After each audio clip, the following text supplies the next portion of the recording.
BJP ಕಾಂಗ್ರೆಸ್ನ 16 ಶಾಸಕರನ್ನು ಸೆಳೆದು ಮೈತ್ರಿ ಸರ್ಕಾರ ರಚನೆ ಮಾಡಿತು.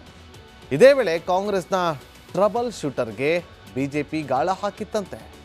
ಹೀಗಂತ ಆ ನಾಯಕರೇ ಬಾಯ್ಬಿಟ್ಟಿದ್ದಾರೆ.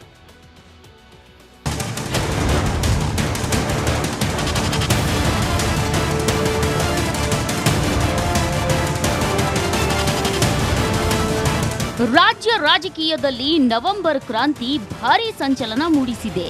ಇದರ ಮಧ್ಯೆ ಡಿಸಿಎಂ ಡಿಕೆ ಶಿವಕುಮಾರ್ ಸ್ಫೋಟಕ ಹೇಳಿಕೆ ಕೊಟ್ಟಿದ್ದಾರೆ. 2019ರಲ್ಲಿ ಬಿಜೆಪಿಯವರು ನನಗೂ ಆಫರ್ ಕೊಟ್ಟಿದ್ರು ಅಂತ ಮೊದಲ ಬಾರಿ ಓಪನ್ ಸ್ಟೇಟ್ಮೆಂಟ್ ಕೊಟ್ಟಿದ್ದಾರೆ. ಡಿಸಿಎಂ ಆಫರ್ ಒಪ್ಪದಿದ್ರೆ ಡಿಕೆಶಿಗೆ ಜೈಲು ಶಿಕ್ಷೆ. 2019ರಲ್ಲೇ ಡಿಕೆಶಿಗೆ ಗಾಳ ಹಾಕಿತ್ತಂತೆ ಬಿಜೆಪಿ. 2019ರ ಮೈತ್ರಿ ಸರ್ಕಾರದ ಪತನದ ಬಗ್ಗೆ ಡಿಕೆಶಿ ಬಿಗ್ ಬಾಂಬ್ ಸಿಡಿಸಿದ್ದಾರೆ. ಬಿಜೆಪಿಯವರು ತಮ್ಮನ್ನ ಸೆಳೆದು ಉಪಮುಖ್ಯಮಂತ್ರಿ ಮಾಡಲು ಯತ್ನಿಸಿದ್ರು ಅಂತ ಸ್ಫೋಟಕ ಹೇಳಿಕೆ ನೀಡಿದ್ದಾರೆ. ಅಲ್ಲದೆ ಬಿಜೆಪಿಯವರು ಇನ್ಕಮ್ ಟ್ಯಾಕ್ಸ್ ಆಡಿಟರ್ ಇಂದ ಕಾಲ್ ಮಾಡಿಸಿ ನೀವು ಡಿಸಿಎಂ ಆಗ್ತೀರಾ ಇಲ್ಲ ಜೈಲಿಗೆ ಹೋಗ್ತೀರಾ ಅಂತ ಹೇಳಿದ್ರಂತೆ. ಶಾಸಕರು ಹೋದಾಗ ಬಾಂಬೆ ವಿಚಾರ ಬಂತಾ ಇತ್ತು. ಬಾಂಬೆಕಿನ್ನ ವಿಚಾರ ನನ್ನ ಕನಕಪುರದಲ್ಲಿದೆ. ಕೆಲವು ನಮ್ಮ ಸ್ನೇಹಿತರು ಇಲ್ಲಿದ್ದಾರೆ, ಅವ್ರಿಗೆ ಗೊತ್ತು. ಓಡಿ ಬಂದೆ. ಅಸೆಂಬ್ಲಿ ಇಲ್ಲಿ 10 ಜನ ಹೋಗಿ ಸ್ಪೀಕರ್ಗೆ ರೆಸಿಗ್ನೇಷನ್ ಕೊಡಕ್ ಹೋಗಿದ್ರು. ಬಂದೆ ನಾನು ಕನಕಪುರದಲ್ಲಿದ್ದಾಗ. ಬಂದು ಒಂದು 5-6 ಜನ ಶಾಸಕರನ್ನ ವಾಪಸ್ ಕರ್ಕೊಂಡು ಬಂದೆ ನನ್ನ ಕ್ವಾರ್ಟರ್ಸ್ಗೆ. ಕರ್ಕೊಂಡು ಬಂದಾಗ ನನಗೆ ದೆಹಲಿಯಿಂದ ಫೋನ್ ಬಂತು. ಬಿಜೆಪಿಯಿಂದ ಯಾರಿಂದ ಬಂತು ನಾನು ಹೇಳಕ್ ಬೇಡ. ಈಗ ನಾನು ಯಾರೊಬ್ಬ ಇನ್ಕಮ್ ಟ್ಯಾಕ್ಸ್ ಆಡಿಟರ್ ಕೈಲಿ ಫೋನ್ ಮಾಡಿ ಅವ್ರ ಫೋನಿಂದ ನನಗೆ ಮಾತಾಡ್ಸೋದು. ನನ್ನ ತಮ್ಮನೂ ನನ್ನ ಜೊತೆ ಇಲ್ಲಿದ್ದ. ಒಬ್ಬ DG ಇದ್ದ ಇಲ್ಲಿ, ಅವನು ಮಾತಾಡ್ದ. ಹೇಳ್ತಾ ಇದ್ದಾರೆ ಡೆಲ್ಲಿಯಿಂದ ಇನ್ನೊಂದು ಫೋನಲ್ಲಿದ್ದಾನೆ, ನೀವು ಡೆಪ್ಟಿ CM ಆಯ್ತೀರಾ ಇಲ್ಲ ಜೈಲ್ಗೆ ಹೋಗ್ತೀರಾ, ಎರಡರೊಂದು ಆಯ್ಕೆ ಮಾಡಬೇಕು, ಅವ್ರನ್ನ ವಾಪಸ್ ಕಳಿಸಿರೋ ಅಂತೇಳಿ. ಸೊ ನಾನು ನನ್ನ ತಮ್ಮ ಇದ್ದು ಏನ್ ಮಾಡ್ತೀರಿ, ಪಕ್ಷದ ನಿಷ್ಠೆ. ಬಹಳ ಚಿಕ್ಕ ವಯಸ್ಸಿನಲ್ಲೇ ರಾಜೀವ್ ಗಾಂಧಿ ಅವರು ನನ್ನನ್ನ ಒಂದು ಅಸೆಂಬ್ಲಿ ಟಿಕೆಟ್ ಕೊಟ್ಟಿದ್ರು, ಮಂತ್ರಿ ಮಾಡಿದ್ರು, ಬಂಗಾರಪ್ಪ ನನಗೆ ಸಹಕಾರ ಮಾಡಿದ್ರು. ಇಲ್ಲಿವರೆಗೂ ಬೆಳ್ಕೊಂಡು ಬಂದಿದ್ದೀನಿ. ನಾನು prefer a jail than becoming a deputy chief minister ಹೇಳಿ.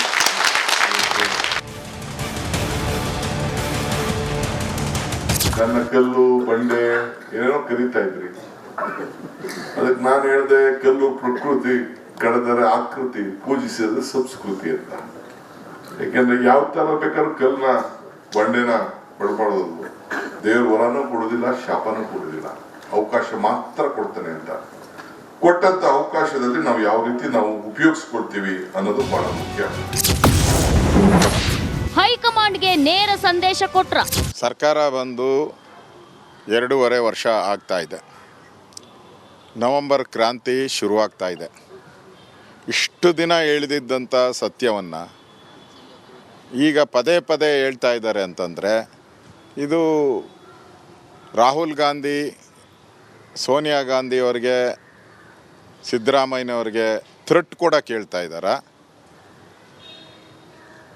ಇಲ್ಲ ನಿಜ ಆಗಿದ್ದರೆ ಸತ್ಯವನ್ನು ಹೊರ ಬಿಚ್ಚಬೇಕು. ಅವರು ಯಾರು ಫೋನ್ ಮಾಡಿದರು, ಎಷ್ಟು ಗಂಟೆಗೆ ಫೋನ್ ಮಾಡಿದರು, ಯಾವ ನಂಬರಿಂದ ಫೋನ್ ಮಾಡಿದರು, ಯಾಕೆ ಮಾಡಿದ್ರು ಎಲ್ಲ ಹೇಳಬೇಕು.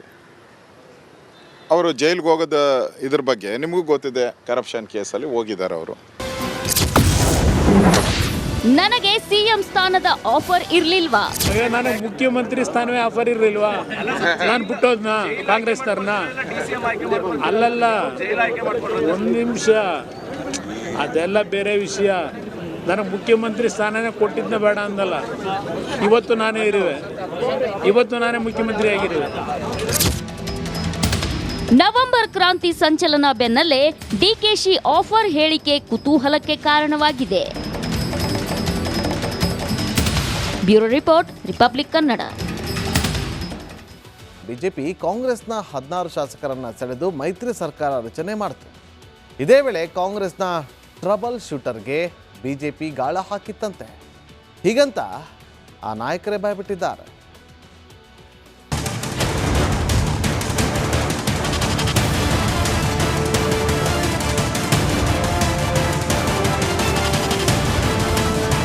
ರಾಜ್ಯ ರಾಜಕೀಯದಲ್ಲಿ ನವೆಂಬರ್ ಕ್ರಾಂತಿ ಭಾರೀ ಸಂಚಲನ ಮೂಡಿಸಿದೆ. ಇದರ ಮಧ್ಯೆ ಡಿಸಿಎಂ ಡಿಕೆ ಶಿವಕುಮಾರ್ ಸ್ಫೋಟಕ ಹೇಳಿಕೆ ಕೊಟ್ಟಿದ್ದಾರೆ. 2019ರಲ್ಲಿ ಬಿಜೆಪಿಯವರು ನನಗೂ ಆಫರ್ ಕೊಟ್ಟಿದ್ರು ಅಂತ ಮೊದಲ ಬಾರಿ ಓಪನ್ ಸ್ಟೇಟ್ಮೆಂಟ್ ಕೊಟ್ಟಿದ್ದಾರೆ. ಡಿಸಿಎಂ ಆಫರ್ ಒಪ್ಪದಿದ್ರೆ ಡಿಕೆಶಿಗೆ ಜೈಲು ಶಿಕ್ಷೆ. 2019ರಲ್ಲೇ ಡಿಕೆಶಿಗೆ ಗಾಳ ಹಾಕಿತ್ತಂತೆ ಬಿಜೆಪಿ. 2019ರ ಮೈತ್ರಿ ಸರ್ಕಾರದ ಪತನದ ಬಗ್ಗೆ ಡಿಕೆಶಿ ಬಿಗ್ ಬಾಂಬ್ ಸಿಡಿಸಿದ್ದಾರೆ. ಬಿಜೆಪಿಯವರು ತಮ್ಮನ್ನ ಸೆಳೆದು ಉಪಮುಖ್ಯಮಂತ್ರಿ ಮಾಡಲು ಯತ್ನಿಸಿದ್ರು ಅಂತ ಸ್ಫೋಟಕ ಹೇಳಿಕೆ ನೀಡಿದ್ದಾರೆ. ಅಲ್ಲದೆ ಬಿಜೆಪಿಯವರು ಇನ್ಕಮ್ ಟ್ಯಾಕ್ಸ್ ಆಡಿಟರ್ ಇಂದ ಕಾಲ್ ಮಾಡಿಸಿ ನೀವು ಡಿಸಿಎಂ ಆಗ್ತೀರಾ ಇಲ್ಲ ಜೈಲಿಗೆ ಹೋಗ್ತೀರಾ ಅಂತ ಹೇಳಿದ್ರಂತೆ. ಶಾಸಕರು ಹೋದಾಗ ಬಾಂಬೆ ವಿಚಾರ ಬಂತಾ ಇತ್ತು. ಬಾಂಬೆಕಿನ್ನ ವಿಚಾರ ನನ್ನ ಕನಕಪುರದಲ್ಲಿದೆ. ಕೆಲವು ನಮ್ಮ ಸ್ನೇಹಿತರು ಇಲ್ಲಿದ್ದಾರೆ, ಅವ್ರಿಗೆ ಗೊತ್ತು. ಓಡಿ ಬಂದೆ. ಅಸೆಂಬ್ಲಿ ಇಲ್ಲಿ 10 ಜನ ಹೋಗಿ ಸ್ಪೀಕರ್ಗೆ ರೆಸಿಗ್ನೇಷನ್ ಕೊಡಕ್ ಹೋಗಿದ್ರು. ಬಂದೆ ನಾನು ಕನಕಪುರದಲ್ಲಿದ್ದಾಗ. ಬಂದು ಒಂದು 5-6 ಜನ ಶಾಸಕರನ್ನ ವಾಪಸ್ ಕರ್ಕೊಂಡು ಬಂದೆ ನನ್ನ ಕ್ವಾರ್ಟರ್ಸ್ಗೆ. ಕರ್ಕೊಂಡು ಬಂದಾಗ ನನಗೆ ದೆಹಲಿಯಿಂದ ಫೋನ್ ಬಂತು. ಬಿಜೆಪಿಯಿಂದ ಯಾರಿಂದ ಬಂತು ನಾನು ಹೇಳಕ್ ಬೇಡ. ಈಗ ನಾನು ಯಾರೊಬ್ಬ ಇನ್ಕಮ್ ಟ್ಯಾಕ್ಸ್ ಆಡಿಟರ್ ಕೈಲಿ ಫೋನ್ ಮಾಡಿ ಅವ್ರ ಫೋನಿಂದ ನನಗೆ ಮಾತಾಡ್ಸೋದು. ನನ್ನ ತಮ್ಮನೂ ನನ್ನ ಜೊತೆ ಇಲ್ಲಿದ್ದ. ಒಬ್ಬ DG ಇದ್ದ ಇಲ್ಲಿ, ಅವನು ಮಾತಾಡ್ದ. ಹೇಳ್ತಾ ಇದ್ದಾರೆ ಡೆಲ್ಲಿಯಿಂದ ಇನ್ನೊಂದು ಫೋನಲ್ಲಿದ್ದಾನೆ, ನೀವು ಡೆಪ್ಟಿ CM ಆಯ್ತೀರಾ ಇಲ್ಲ ಜೈಲಿಗೆ ಹೋಗ್ತೀರಾ, ಎರಡನ್ನೊಂದು ಆಯ್ಕೆ ಮಾಡಬೇಕು, ಅವ್ರನ್ನ ವಾಪಸ್ ಕಳಿಸಿರೋ ಅಂತೇಳಿ. ಸೊ ನಾನು ನನ್ನ ತಮ್ಮ ಇದ್ದು ಏನ್ ಮಾಡ್ತೀರಿ, ಪಕ್ಷದ ನಿಷ್ಠೆ. ಬಹಳ ಚಿಕ್ಕ ವಯಸ್ಸಿನಲ್ಲೇ ರಾಜೀವ್ ಗಾಂಧಿ ಅವರು ನನ್ನನ್ನ ಒಂದು ಅಸೆಂಬ್ಲಿ ಟಿಕೆಟ್ ಕೊಟ್ಟಿದ್ರು, ಮಂತ್ರಿ ಮಾಡಿದ್ರು, ಬಂಗಾರಪ್ಪ ನನಗೆ ಸಹಕಾರ ಮಾಡಿದ್ರು. ಇಲ್ಲಿವರೆಗೂ ಬೆಳ್ಕೊಂಡು ಬಂದಿದ್ದೀನಿ. ನಾನು prefer a jail than becoming a deputy chief minister ಹೇಳಿ.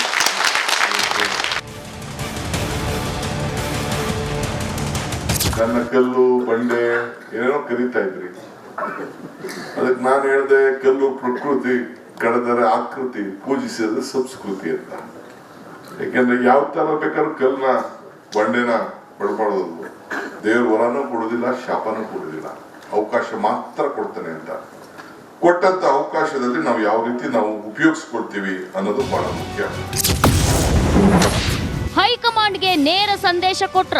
ಸರ್ಕಾರ ಬಂದು 2.5 ವರ್ಷ ಆಗ್ತಾ ಇದೆ. ನವೆಂಬರ್ ಕ್ರಾಂತಿ ಶುರುವಾಗ್ತಾ ಇದೆ. ಇಷ್ಟು ದಿನ ಹೇಳಿದ್ದಂಥ ಸತ್ಯವನ್ನು ಈಗ ಪದೇ ಪದೇ ಹೇಳ್ತಾ ಇದ್ದಾರೆ ಅಂತಂದರೆ ಇದು ರಾಹುಲ್ ಗಾಂಧಿ, ಸೋನಿಯಾ ಗಾಂಧಿ ಅವರಿಗೆ, ಸಿದ್ದರಾಮಯ್ಯನವ್ರಿಗೆ ಥ್ರೆಟ್ ಕೊಡೋಕೆ ಹೇಳ್ತಾ ಇದ್ದಾರಾ, ಇಲ್ಲ ನಿಜ ಆಗಿದ್ದರೆ ಸತ್ಯವನ್ನು ಹೊರ ಬಿಚ್ಚಬೇಕವರು. ಯಾರು ಫೋನ್ ಮಾಡಿದರು, ಎಷ್ಟು ಗಂಟೆಗೆ ಫೋನ್ ಮಾಡಿದರು, ಯಾವ ನಂಬರಿಂದ ಫೋನ್ ಮಾಡಿದರು, ಯಾಕೆ ಮಾಡಿದ್ರು ಎಲ್ಲ ಹೇಳಬೇಕು. ಅವರು ಜೈಲಿಗೆ ಹೋಗೋದು ಇದ್ರ ಬಗ್ಗೆ ನಿಮಗೂ ಗೊತ್ತಿದೆ. ಕರಪ್ಷನ್ ಕೇಸಲ್ಲಿ ಹೋಗಿದ್ದಾರೆ ಅವರು. ನನಗೆ CM ಸ್ಥಾನದ ಆಫರ್ ಇರ್ಲಿಲ್ವಾ? ನನಗೆ ಮುಖ್ಯಮಂತ್ರಿ ಸ್ಥಾನವೇ ಆಫರ್ ಇರ್ಲಿಲ್ವಾ? ನಾನು ಬಿಟ್ಟೋದ್ನ ಕಾಂಗ್ರೆಸ್ನವ್ರನ್ನ? ಅಲ್ಲಲ್ಲ, ಒಂದು ನಿಮಿಷ, ಅದೆಲ್ಲ ಬೇರೆ ವಿಷಯ. ನನಗೆ ಮುಖ್ಯಮಂತ್ರಿ ಸ್ಥಾನನೇ ಕೊಟ್ಟಿದ್ನ ಬೇಡ ಅಂದಲ್ಲ. ಇವತ್ತು ನಾನೇ ಇರುವೆ, ಇವತ್ತು ನಾನೇ ಮುಖ್ಯಮಂತ್ರಿ ಆಗಿರುವೆ. ನವೆಂಬರ್ ಕ್ರಾಂತಿ ಸಂಚಲನ ಬೆನ್ನಲ್ಲೇ ಡಿಕೆಶಿ ಆಫರ್ ಹೇಳಿಕೆ ಕುತೂಹಲಕ್ಕೆ ಕಾರಣವಾಗಿದೆ. Bureau report, republic Kannada.